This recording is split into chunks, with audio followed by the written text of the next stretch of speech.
Bismillahirrahmanirrahim. Assalamu alaikum dear students. How are you? I hope you'd be fine. I'm here with class 6 mathematics और आज हम जो chapter करने वाले हैं that is algebra. ठीक है, तो मेरे पास ये कुछ डिफरेंट सेट ऑफ बुक्स हैं जिसके अंदर मेरे पास है new syllabus Oxford primary mathematics book 6। इसी तरह से मेरे पास ये है न्यू काउंटडाउन, ये सेकंड एडिशन है आपका, ये भी ऑक्सफोर्ड की बुक है। इसी तरह से मेरे पास है Oxford new syllabus mathematics 7th addition book D1। ठीक है बच्चों, तो आपके पास भी कोई भी बुक हो, आपके पास जो चैप्टर है अलजेब्रा का वो बिल्कुल मोर और लेस सेम होगा जो आज हम डिस्कस करने वाले हैं। अगर आप क्लास 6 की अलजेब्रा पढ़ रहे हैं तो ये आपके लिए बहुत ही इन्फॉर्मेटिव और बहुत ही काम की वीडियो होने वाली है। वीडियो आपने एंड तक देखनी है। इसके अंदर हम कुछ चीज़ें ऐसी डिस्कस करेंगे और जो है वो सीरीज ऑफ एक्सरसाइजेस सॉल्व करेंगे जिससे आपको अलजेब्रा का कोई भी क्वेश्चन आपके सामने आएगा तो आप उसको बड़ी आसानी से सॉल्व कर सकते हैं। ये मैंने डिफरेंट सेट ऑफ बुक्स क्यों रखा है बच्चों, क्योंकि हम मैथमेटिक्स के अंदर certain set of question solve करते हैं और फिर जब एग्जाम में हमारे पास क्वेश्चन आते हैं तो हम थोड़ा सा गड़बड़ा जाते हैं क्योंकि वहाँ पर हमारे पास एग्जैक्ट क्वेश्चंस वो नहीं होते जो हमने सॉल्व किए होते हैं। तो यहाँ पर अगर हम डिफरेंट बुक्स को ज़रा गो थ्रू कर लें तो उससे हमें फ़ायदा ये होता है कि हमारा एक्सपोजर बढ़ जाता है, हमारी प्रैक्टिस बढ़ जाती है और हमें चीज़ें और ज़्यादा क्लियर हो जाती हैं। तो हम आज बेसिक से स्टार्ट करेंगे और उसके बाद स्टेप बाय स्टेप अलजेब्रा के पूरे चैप्टर को कंप्लीट करेंगे। तो बच्चों, लेसन को स्टार्ट करने से पहले बस कुछ मोटी मोटी बातें आपको अपने जहन में रखनी है। पहली बात तो ये कि हम अभी तक मैथमेटिक्स के अंदर अर्लियर क्लासेस में प्राइमरी के अंदर अर्थमेटिक से डील करते हुए आए थे। अर्थमेटिक का मतलब क्या, जो हमारे 4 फंडामेंटल ऑपरेशंस होते हैं, एडिशन, सब्ट्रैक्शन, मल्टीप्लिकेशन, डिवीजन, यानी प्लस माइनस मल्टीप्लाई डिवाइड, ये जो 4 हम ऑपरेशंस बचपन से सुनते हुए आ रहे हैं, कुछ नंबर्स के साथ इनका हम खेलते थे और हमारे पास आंसर आ जाता था। 2 नंबर्स को प्लस करो तो उसका सम आ जाता है, 2 नंबर्स का डिफरेंस होता है तो हम उसको माइनस कर रहे होते हैं, 2 नंबर्स को मल्टीप्लाई करो तो प्रोडक्ट निकल आता है। और अगर बात शेयरिंग या डिवाइड की आ जाए तो वहां पर हम चीजों को डिवाइड कर देते हैं। ठीक है, अब यहीं पर अगर हम क्या करें बच्चों कि हम नंबर्स के साथ यानी न्यूमरल्स के साथ कुछ हम अल्फाबेट्स यानी जिसको हम वेरिएबल कहते हैं उसको इंक्लूड कर दें और उसी को प्लस या माइनस या मल्टीप्लाई डिवाइड कर दें तो वो बन जाता है हमारा अलजेब्रिक एक्सप्रेशन। तो आसान लफ्जों में बच्चों इतनी बात याद रखना कि जब हमारे पास नंबर्स के साथ साथ कुछ अल्फाबेट आ जाए, कभी ए, कभी बी, कभी एक्स, कभी वाई, कभी एम, कभी एन, कभी कुछ और उनके बीच में कोई ना कोई ऑपरेशन हो रहा हो, कभी प्लस, कभी माइनस, कभी मल्टीप्लाई, कभी डिवाइड, तो बच्चों उसको हम कहते हैं अलजेब्रिक एक्सप्रेशन। और आपको क्लास 6 में बस यही समझने की जरूरत है कि एक अलजेब्रिक एक्सप्रेशन क्या होता है।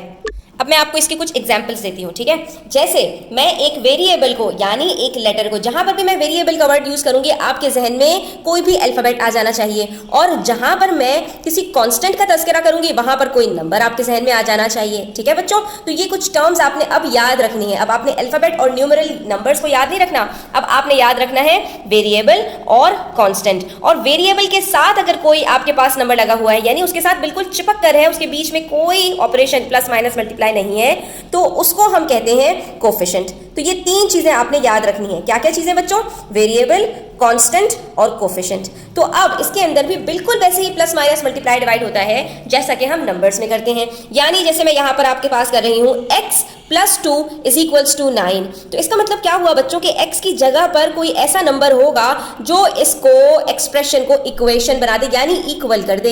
यानी 2 के साथ मैं क्या प्लस करूं कि मेरा आंसर 9 आ जाए, तो वेरी गुड, आप लोग कहेंगे यहां पर 7 होना चाहिए। इसका मतलब क्या हुआ बच्चों, x किसके बराबर है, x 7 के बराबर है। और इसकी मैं आपको एग्जांपल दूं तो आप ये कह सकते हैं कि मम्मा मैंने कुछ खरीदा था और उसके बाद मुझे याद नहीं है कि वो मैंने कितने का खरीदा था। फॉर एग्जांपल आप कहें कि मम्मा मैंने एक पेंसिल खरीदी थी और मुझे उसकी कॉस्ट याद नहीं है, लेकिन हाँ मैंने उसके साथ जो इरेजर खरीदा था वो मैंने 2 रुपीज़ का खरीदा था और टोटल मैंने जो पैसे दिए अंकल को तो 10 रुपीज़ दिए और उन्होंने मुझे 1 रुपी वापस कर दिया, यानी कि उन्होंने मेरे 9 रुपये काटे हैं, जिसमें से मुझे इरेजर की जो है वो जो कॉस्ट है वो याद है, वो 2 रुपीज़ थी।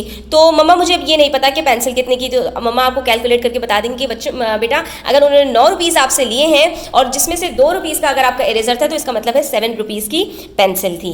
तो ये होते हैं हमारे अलजेब्रिक एक्सप्रेशंस। और इसी तरह से हम इसके अंदर माइनस करते हैं। 7 - p = 2। 7 में से मैं कुछ माइनस कर दूं तो मेरे पास 2 बचे, तो कुछ जो है वो कितना होगा बच्चों, 7 में से मैं क्या माइनस करूं कि मेरे पास 2 बचे, तो आप कहेंगे मैं 7 में से आप 5 निकाल दीजिए। तो इसका मतलब क्या हुआ, p इज इक्वल्स टू 5, 7 माइनस 5 हमारे पास बराबर होता है 2 के। इसी तरह से मैं अगर आपसे कहूं कि 3y बराबर है 15 के, अब ये चीज याद रखो कि जब भी एक वेरिएबल के साथ एक नंबर लगा हो और दोनों के बीच में कोई साइन नहीं हो, तो इसका मतलब ये होता है कि वो दोनों आपस में मल्टीप्लाई हो रहे हैं। आप इसको ऐसे भी लिख सकते हो बच्चों y3, लेकिन अलजेब्रा का रूल है कि उसके अंदर हमेशा जो नंबर होता है वेरिएबल से पहले लिखा जाता है, इसलिए ये तरीका सही नहीं है।